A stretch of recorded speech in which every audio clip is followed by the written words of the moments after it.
Breaking news రోజంతా ఎండలతో వీరబాదుడు బాదిన సూర్యుడు ఇప్పుడు ఆ డ్యూటీని వరుణుడికి ఇచ్చినట్టున్నాడు. సడన్ గా వాతావరణం అంతా మారిపోయింది. దీంతో తెలంగాణ ఏపీలోని పలు జిల్లాల్లో భారీ వర్షాలు కురుస్తున్నాయి.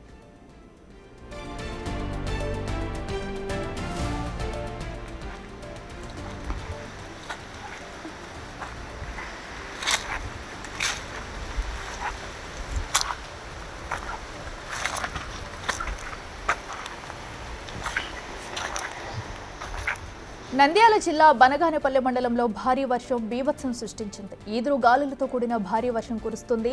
ప్రధాన రహదారులతో పాటు గ్రామంలో చెట్లు నేలకొరిగాయి. దీంతో వాహన రాకపోకలకు తీవ్ర అంతరాయం ఏర్పడింది. చిన్నరాజుపాలెంలో సుమారు 100 మామిడి చెట్లు నేలకొరిగాయి. ఆరుబయట పొలాల్లో విక్రయాలకు సిద్ధంగా ఉంచిన మొక్కజొన్న ధాన్యం కూడా దెబ్బతినడంతో రైతులు ఆవేదన వ్యక్తం చేస్తున్నారు.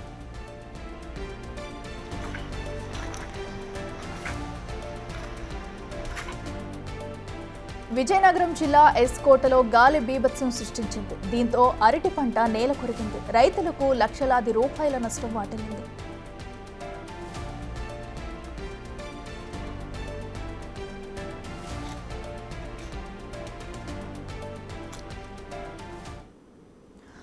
అటు ఏపీ వ్యాప్తంగా కూడా పలు ప్రాంతాల్లో అయితే భారీ వర్షం కురిసింది. ఇక కర్నూలులో కూడా భారీ వర్షం కురవడంతో కూడా చెట్లన్నీ కూడా నేల కురిగాయి.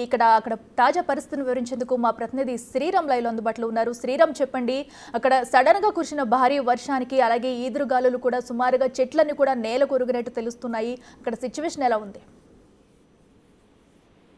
రోజు రోజుకి భానుడి బగబగలతో పబ్లిక్ బయటికి రావాలంటే భయపడుతున్నటువంటి పరిస్థితి. అలాంటి తరుణంలో నంద్యాల జిల్లా బనగానపల్లె మండలంలో ఈ రోజు మధ్యాహ్నం నుంచి ఈవినింగ్ సమయంలో ఒక్కసారిగా భారీ వర్షం కురిసిన పరిస్థితి. అయితే ఆ సమీప గ్రామాల రైతులు ఇప్పటికే తమ మొక్కజొన్న ధాన్యం కావచ్చు లేదా ఎండుమిర్చి ప్రజెంట్ ఉన్నటువంటి మామిడి పంట కూడా పూర్తి స్థాయిలో దెబ్బతిందని రైతులు ఆరోపిస్తున్నటువంటి పరిస్థితి.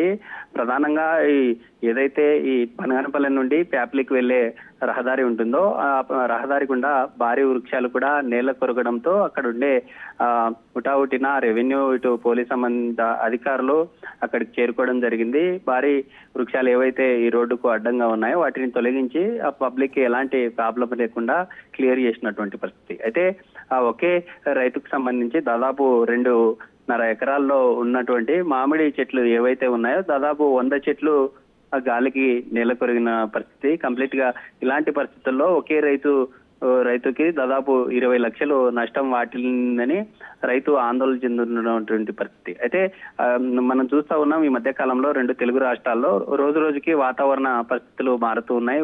ఓవైపు ఉదయం 10 గంటలకే భానుడి బగబగలతో బయటికి రావాలంటే ప్రజలు భయపడుతున్నటువంటి పరిస్థితి. అలాంటి పరిస్థితుల్లో ఒకసారిగా వాతావరణంలో పలు మార్పులు చోటు చేసుకుంటున్నాయి. ఉదయం అంతా కూడా కొంత ఉక్కపోతగా ఉండి మధ్యాహ్నం సమయంలో కొంత ఎండ ఎక్కువ ఉంటుంది. అలాంటి తరుణంలో 3 లేదా 4 గంటల సమయంలో ఒకసారిగా వాతావరణం కంప్లీట్ గా చేంజ్ అవుతుంది. చేంజ్ అయిన తర్వాత మేఘామృతమై ఒక్కసారిగా కూడా భారీ వర్షము లేదా చినుకులతో కంప్లీట్ గా వర్షం కురుస్తున్నటువంటి పరిస్థితి. అలాంటి పరిస్థితి ఉమ్మడి కర్నూలు జిల్లాలో పలు చోట్ల కొంత సన్నటి జల్లులతో పాటు భారీ వర్షం కురవడంతో ఇలాంటి ఘటన చోటు చేసుకుంది. అయితే ఇప్పటికే ఎవరైతే ఈ వ్యవసాయ సంబంధిత రెవెన్యూ అధికారులు ఉంటారో రైతులను ఆదుకోవాలి. ఎందుకంటే ధాన్యం అంతా తమ ఏదైతే కల్లాలు ఉంటాయో కల్లాలకు కావచ్చు లేదా చేన్లలోనే ఎండబెట్టినటువంటి పరిస్థితి. అలాంటి తరుణంలో ఇలాంటి నష్టం వాటిల్లడంతో రైతులను ప్రభుత్వం ఆదుకోవాలని కోరుతున్న పరిస్థితి. Right Sriram, thank you. So అయితే అటు కర్నూలులో కూడా మొత్తంగా భారీ వర్షానికి ఈదురుగాలులు కూడా భారీ వృక్షాలన్నీ కూడా నేలకొరిగాయి. ఈ పరిస్థితుల్లో కూడా మామిడి పంట వరి పంట కూడా నేలకొరిగిన దృశ్యాలు మనం చూస్తున్నాము. సుమారుగా 20 లక్షలు నష్టం వాటిల్లిందంటూ కూడా రైతులు ఆవేదన వ్యక్తం చేస్తున్నారు. ప్రభుత్వం తమను ఆదుకోవాలని కోరుతున్నారు. ఇక మరిన్ని